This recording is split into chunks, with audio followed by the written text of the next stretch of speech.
Hello and welcome to another Doctor's Assistant 1 video, and today I'm doing another review of a new B&M exclusive B&M 3-pack. This time round I'm looking at the Friends and Foe of the 13th Doctor.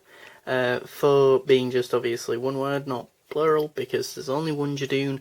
Because to be fair, we did get the Judoon Captain sort of singly released earlier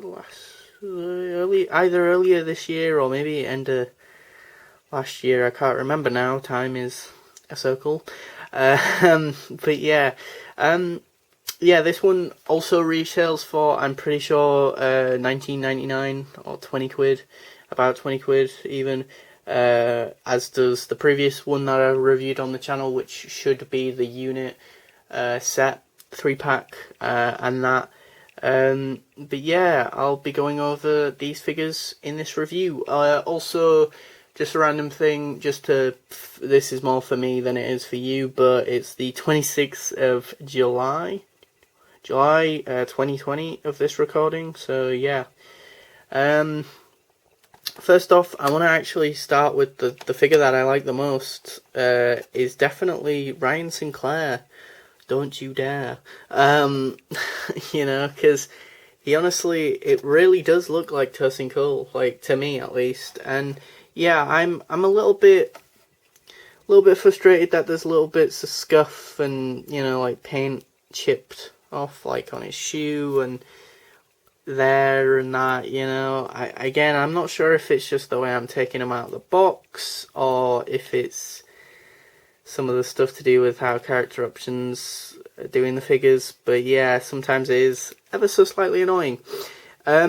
Honestly, the way the jacket is detailed, if I could find this figure later down the line loose, I'd really like to do like a custom variant, slight tweak version, let's say, where the jacket is a lot more weathered and battered and that, maybe even opened, but it's definitely battered. I'd have to get some like light blue milliput to add a shirt to him, but yeah, I like the fact that they've used this jacket. I don't know why, I like the fact that it's quite a, for lack of a better term, generic jacket, you know, and that, because the characters do wear relatively sort of, for lack of a better term again, bland and or just current, more modern attire, you know. I do think that is one criticism I would say about some of their adventures, the fact that they very rarely ever seem to go into period costumes and that. I don't know why that is, maybe it's a budgetary reason, but man, this guy has a lot of pockets. He has 2 at the back and like 4 at the front, so yeah, he's definitely the man to go to if you want someone with pockets, I guess. As I say, head sculpt wise, it really does look like Tosin Cole from pretty much most of the angles and that, and I'm really impressed with the detailing of the head, as well as the hair. The hair is like, just does look like his hair and that. I like the fact that the collar's open and that just adds a bit more personality to the figure as well. And the sort of trousers are just grey, but with this sort of light grey wash over them to give him a bit more sort of weathered effect. Like, it does look like his clothing does look like he's been out and about and been on quite a few adventures and that. The shoes are just sort of bland black shoes, really, and that one of the hands is sort of sculpted as though he could hold some stuff in there, and that maybe a Sonic for whatever reason, if he needed to give back the Sonic to the Doc and the Doctor. And then the other one is more of an open hand. And articulation wise, he's got pretty much the same articulation as most figures. He can kind of go side to side head wise, but maybe doing 360 would be a bit dangerous and or risky with the collar. Maybe 360 arms in at the elbows and that, and then 360 hands, and then they can go in at the knees and that, and then there's no real articulation in the feet, but the legs can go sort of side to side, but they are somewhat limited by the coat and where the coat sort of ends and that. But yeah, so that's Ryan Sinclair. Don't You Dare. Moving on to Yasmin Khan, who, funnily enough, my mum was like, who's this figure supposed to be? And I'm like, it's supposed to be Mandip Gill as Yasmin Khan. Oh, right. Oh, yeah. Oh, okay. Also, I'm pretty sure they reused a Cutter figure from the Primeval wave to retooled that and made the Ryan figure, so that's pretty cool.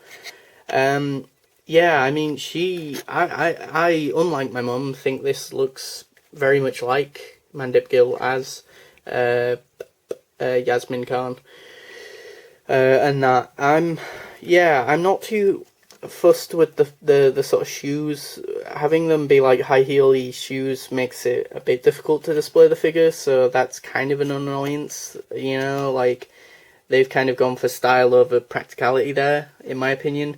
It's pretty cool that she has like the belt there and the detailing and texture and weathering of sort of brown jacket's nice, and likewise with the shirt, it being open a bit and it just feeling like it's, you know, like something that, much like with Tosin Coles and Ryan Sinclair, Don't You Dare figure, the jacket feels like it's creased and worn a bit. I love the hair. The hair is just stunning. Like, you know, these two buns on top, and the long hair down to sort of the back of a person, and the way it's sculpted and sort of is really impressive. Likewise with the face. She has very much similar articulation to Ryan and that. It's kind of a shame that the arms don't go out to the side, really.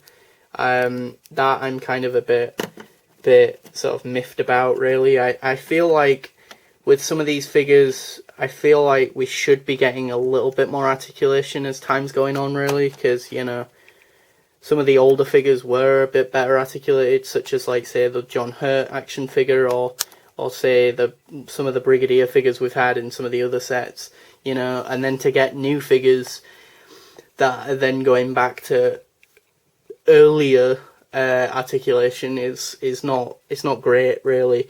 But as I say, in terms of detailing, she looks like the part, like the person that she's meant to look like, and it's cool that if you do get this set and you have Bradley Walsh and a 13th Doctor figure, then you've essentially completed the fam. You've completed all those characters now. You've got Ryan, Yaz, Graham, and the Doc. So yeah, the main staples, or the main TARDIS crew, TARDIS team, TARDIS family, whatever, is complete now in action figure form. So if you do want this set, or if you do want to complete that, then this is the set for you.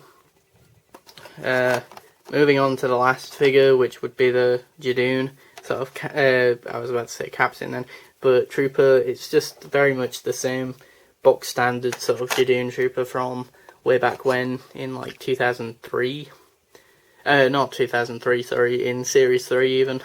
So sort of back in like 2007. Maybe it was released back in 2018, 2008 maybe, I don't know. But I am kind of annoyed that the feet are kind of like really sort of spread apart and all janky there. But it's your standard Judoon Trooper with all the sort of armaments and belt buckles and silver whatnots. And that, just lean him on the pillar whilst I look at the one accessory that this sort of set comes with, which is the rifle, or the sort of combat rifle that the Judoon troops have in Fugitive of the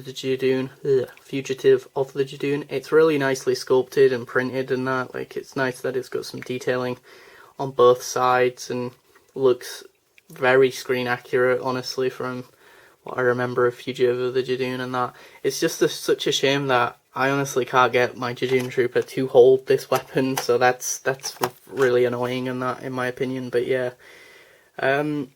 Yeah, honestly, I would probably say that of the 3-packs that I've got, I would say that honestly it's the weakest one of the bunch. Personally, for me, I just feel like either the articulation could be a bit better on both Ryan and Yaz, or you could have had maybe a few more accessories, maybe add that like device that gets smashed through that window in Ruth and or Lee's apartment or whatever. Maybe add that.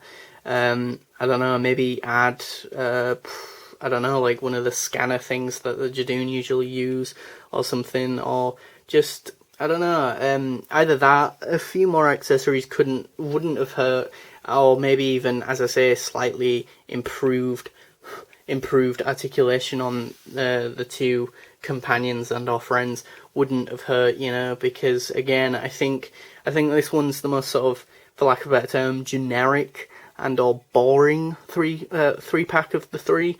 But again, it just depends, I guess, on how much you really want to complete the sort of core TARDIS team of the current era of the show, because obviously the only way you would get Ryan and Yaz as of this recording would be to get this three pack.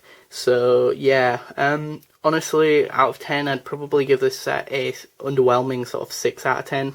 It's not one of the better 3 packs that I've ever got, but it's not the worst. So yeah, thanks for watching. Comment, rate, and subscribe.